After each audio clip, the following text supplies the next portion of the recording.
Tissot PRX 35mm Gold PVD Quartz versus automatic. We're comparing all the similarities and all the differences of both watches.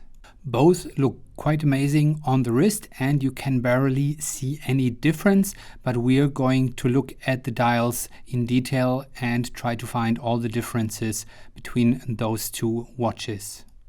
Both watches have a golden champagne colored dial, but the Quartz version of the PRX has a sunburst pattern and the automatic Powermatic 80 has this classic waffle pattern, this three-dimensional square pattern, which looks much more amazing compared to the Quartz version. If we compare the details of the dials between the PRX Gold PVD Quartz versus the automatic, you can see that the PRX logo on the left on the Quartz version stands alone, whereas on the automatic you see PRX plus the Powermatic 80 writing. Some people think this is a little bit too much, but maybe you like a little bit more writing on your dial.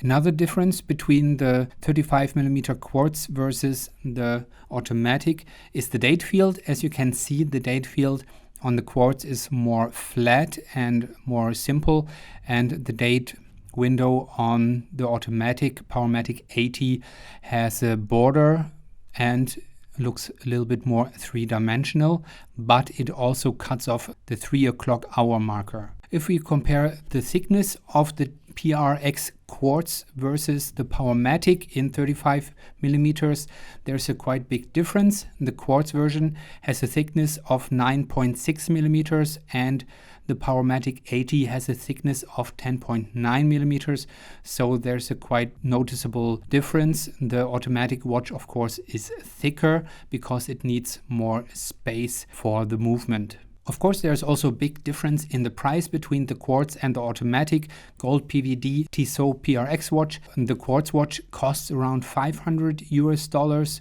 which is around $100 more than the stainless steel version, whereas the automatic Gold PVD watch costs around $800, which is also around $100 more than the stainless steel Tissot PRX watches. If you consider buying a Tissot PRX, below in the video description I have affiliate shopping links.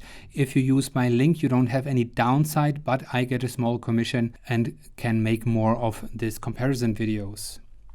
But of course, I would also appreciate if you give me a thumbs up or subscribe to my channel.